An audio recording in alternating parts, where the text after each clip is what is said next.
Hello guys, welcome back to our channel. Episode ആരംഭിക്കുമ്പോൾ കാണിക്കുന്നത് പ്രതാപിന്റെ വീടാണ്. അല്ല, ജയന്റെ ഭാര്യ വീട്ടിലെ വിശേഷങ്ങളെല്ലാം പറയാനായി അംബിക പറയുമ്പോൾ ഋതിക മേഡത്തിനെയും രാജുവിനെയും കൊണ്ട് ഒരു സമാധാനവുമില്ലെന്നും കഴിഞ്ഞ ദിവസം ഞാൻ ഇത്തിരി മദ്യപിച്ചതിന് ഋതിക മേഡം എന്നെ പ്രിയയെ കൊണ്ട് തല്ലിച്ച കാര്യവും ഒക്കെ തന്നെ പറയുകയാണ് ജയൻ. അവൾക്ക് ഇത്ര അഹങ്കാരമോ? അവിടെ എന്ത് കാര്യങ്ങൾ നടന്നാലും ഉടൻ തന്നെ എന്നെ അറിയിക്കണമെന്നും ഒരു സ്പൈയായും കൂടി വർക്ക് ചെയ്യണമെന്നും അംബിക ജയനോട് പറയുന്നു. തുടർന്ന് ദീപകിനോട് ബാഗ് എടുത്തുകൊണ്ട് വരാനായി പറയുകയാണ് അംബിക. എന്റെ ദൈവമേ, ഇവരെങ്ങാനും വല്ലോ കള്ളപ്പണത്തിന്റെ ഇടപാടുമാണോ എന്നുള്ള രീതിയിൽ പേടിയോടെ നിൽക്കുകയാണ് ജയൻ.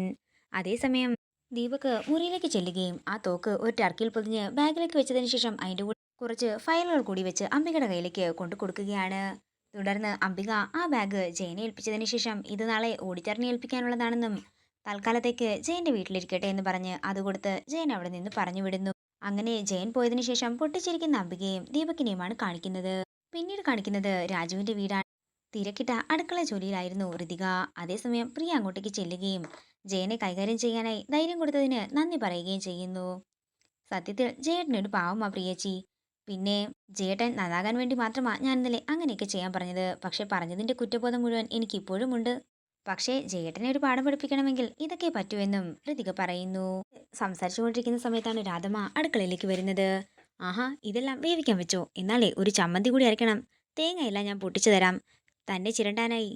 രാധമ്മ പറയുമ്പോൾ പ്രിയ താൻ ചിരണ്ടാമെന്ന് പറയുന്നു. അതിൻ്റെ ഒന്നും ആവശ്യമില്ലെന്നും അവളെ ചിരണ്ടിക്കോളുമെന്ന് പറഞ്ഞുകൊണ്ട് രാധമ്മ പുറത്തേക്ക് പോവുകയാണ്.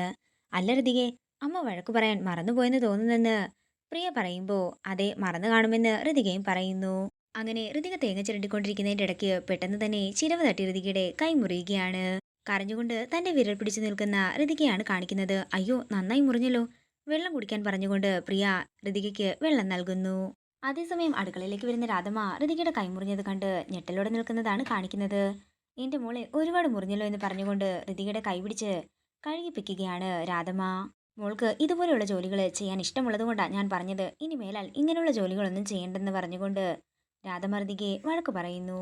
തുടർന്ന് പ്രിയ ഡെറ്റോൾ എടുത്തുകൊണ്ട് വരുമ്പോൾ ഡെറ്റോൾ തേച്ചുകൊണ്ട് ഋതികയുടെ കയ്യിലെ മുറിവ് കെട്ടിക്കൊടുക്കുകയാണ് രാധമ്മ. തുടർന്ന് രാധമ്മ ഋതികയെ ചേർത്ത് പിടിച്ച് ഉമ്മ കൊടുക്കുമ്പോൾ അപ്പോൾ നിങ്ങൾ തമ്മിലുള്ള വഴക്കൊക്കെ മാറിയോ എന്ന് പ്രിയ അമ്പരപ്പോടെ ചോദിക്കുന്നു. അതൊക്കെ എന്നേ മാറിയതാ. അപ്പോൾ നിങ്ങൾ രണ്ടാളും കൂടി എന്നെ വട്ടം കളിപ്പിക്കുകയായിരുന്നല്ലേ എന്ന് പ്രിയ ചോദിക്കുമ്പോൾ രാജുവിന്റെ പിറന്നാളിൻ്റെ അന്ന് തന്നെ എല്ലാ വഴക്കും മാറിയതാണെന്നും പറഞ്ഞുകൊണ്ട് അന്നത്തെ കാര്യങ്ങളെല്ലാം പ്രിയയോട് പറയുകയാണ് രാധമ്മ.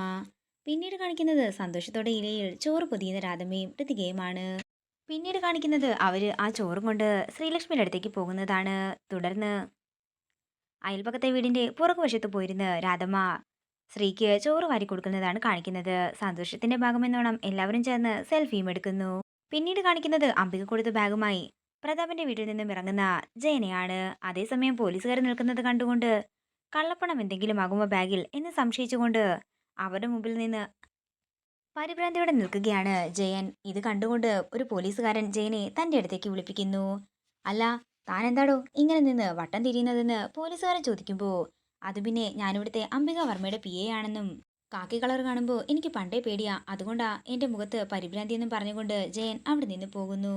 പിന്നീട് കാണിക്കുന്നത് തിരികെ വീട്ടിലെത്തുന്ന ജയൻ ആ ബാഗിൽ എന്താണെന്ന് അറിയാനായി ബാഗ് തുറക്കാൻ ഒരുങ്ങുന്നതാണ്. അതേസമയമാണ് ഋതികയും രാധമ്മയും പ്രിയയും കൂടി തിരികെ വീട്ടിലേക്ക് എത്തുന്നത്. അത് കണ്ടുകൊണ്ട് പെട്ടെന്ന് തന്നെ ബാഗ് എടുത്ത് അലമാരയിലേക്ക് വെക്കുകയാണ് ജയൻ. തുടർന്ന് അകത്തേക്ക് വരുന്ന പ്രിയ എന്താ ചേട്ടനൊരു കള്ളലക്ഷണം എന്ന് ചോദിക്കുമ്പോൾ ഒന്നുമില്ലെന്നും നടന്നു വന്നതിന്റെ ആയിരിക്കും പറഞ്ഞുകൊണ്ട് അവിടെ നിന്ന് ഒഴിഞ്ഞു മാറുകയാണ് ജയൻ. നേരം രാത്രിയാകുന്നു. പിന്നീട് കാണിക്കുന്നത് രാജുവിനെ ഋതികയുമാണ്. രണ്ടുപേരും കൂടി രാത്രി ഒരു റൈഡിന് പോയിരിക്കുന്നതാണ് കാണിക്കുന്നത്. രാജു എവിടെയെങ്കിലും ചായക്കടയുണ്ടെങ്കിൽ നിർത്താനും നമുക്കൊരു ചായ കുടിക്കാമെന്നും ഋതിക പറയുന്നു. അങ്ങനെ അവരൊരു ചായ കുടിക്കുമ്പോൾ രാജു പറയുകയാണ് അമ്മയായിട്ടുള്ള പ്രശ്നങ്ങളെല്ലാം തീർന്നു, ഇനി എൻ്റെ രണ്ട് സഹോദരങ്ങളുണ്ടല്ലോ അവരുമായിട്ടുള്ള പ്രശ്നം കൂടി തീരണം. ഇത് കേൾക്കുന്ന ഋതിക അവരടുത്ത് സെൽഫി കാണിക്കുമ്പോൾ അത് കണ്ട് അമ്പരപ്പോടെ നിൽക്കുകയാണ് രാജു. എല്ലാം ശരിയായെന്ന് പറയുമ്പോൾ രാജു പറയുകയാണ് ഞാൻ ആദ്യം മേഡത്തെ കണ്ടപ്പോഴേ ഒന്നും അറിയാത്തൊരു പാവമായിരുന്നു, ഇപ്പൊ നോക്കിക്കേ എല്ലാ കാര്യങ്ങളും നന്നായി തന്നെ മേഡം മാനേജ് ചെയ്യുന്നുണ്ട്. ഇത് കേൾക്കുന്ന ഋതിക സന്തോഷത്തോടെ രാജുവിനെ നോക്കുന്നത് കാണിച്ചുകൊണ്ട് ഇന്നത്തെ എപ്പിസോഡ് ഇവിടെ തീരുകയാണ്. വീഡിയോ ഇഷ്ടമായെങ്കിൽ മറക്കാതെ ലൈക്ക് ചെയ്യുക, ഷെയർ ചെയ്യുക, കമന്റ് ചെയ്യുക. കൂടുതൽ സീരിയൽ അപ്ഡേറ്റ്സിനായി മറക്കാതെ സബ്സ്ക്രൈബ് ചെയ്യുക.